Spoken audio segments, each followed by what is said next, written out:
जय श्री राम मित्रों, मैं हूं रूना आशीष और आप देख रहे हैं फिल्मी खिचड़ी का नया अध्याय, जिसमें हम बात करते हैं अयोध्या की, श्री राम जी के मंदिर की स्थापना की और तमाम सारी बातों की।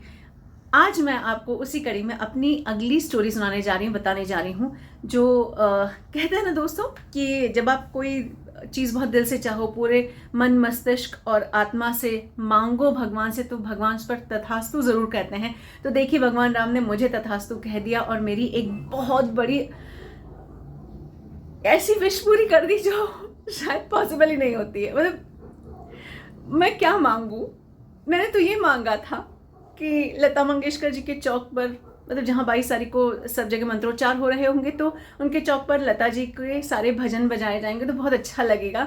जहाँ पर मंत्रोच्चार वातावरण को शुद्ध कर रहे होंगे, तो वहीं संगीतमयी करने का जो बीड़ा है वो लता मंगेशकर जी की आवाज़ उठा लेगी, क्योंकि इससे ज़्यादा सुंदर मीठी आवाज़ देश में बनाई नहीं। भगवान जी ने भी बोल दिया था कि लता, तुम्हारे अलावा और कोई इतना सुंदर नहीं गाने वाला है। तो मेरी तो इच्छा ये थी और देखिए मेरी इच्छा पूरी हो गई, भगवान जी ने तथास्तु कह दिया। मैंने देखा कि लता जी के जो इंस्टा हैंडल पर है उस पर एक पोस्ट है कुछ इस तरीके से, और मैं बस देखती रह गई और मैं बस चौंक गई। और उसमें लता मंगेशकर जी के गाए हुए राम स्तोत्र हैं और मेरा मतलब मैं बता नहीं सकती कितनी खुश हो रही हूँ। और इसमें लिखा है उनके, डेफिनेटली ये जो है ये विजुअल्स भी हैं और श्री राम जी के गाए हुए स्तोत्र वो गा रही हैं। और उसमें जो डिटेल्स में लिखा है वो ये है कि जैसा कि सब जानते हैं, भारत रत्न लता दीदी की भगवान श्री राम में गहरी आस्था थी।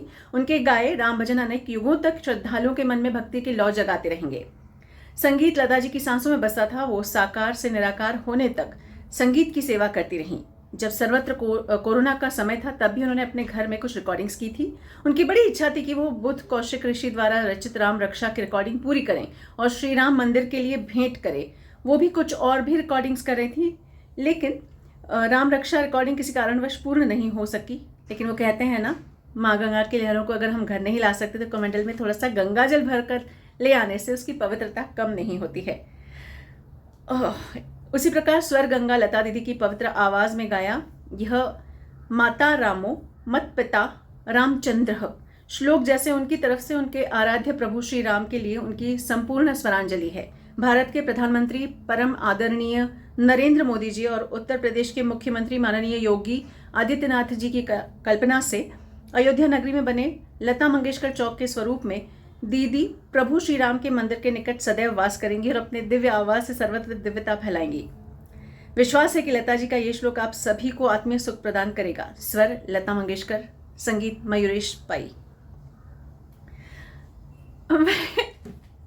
मतलब मेरे पास कोई शब्द नहीं है ये कहने के लिए। मतलब मैं निरुत्तर हो गई हूँ कि मैंने तो एक ऐसी चीज भगवान से मांग ली थी जो कि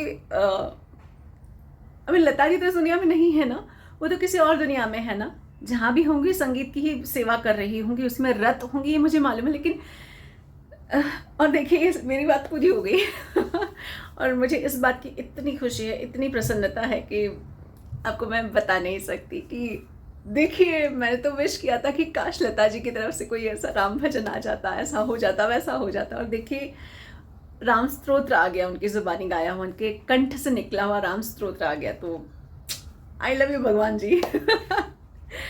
मेरी खुशी की सीमा तो डेफिनेटली नहीं है।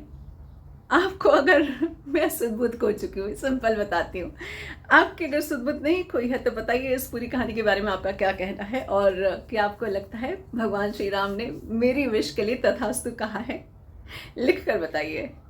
जय हिंद।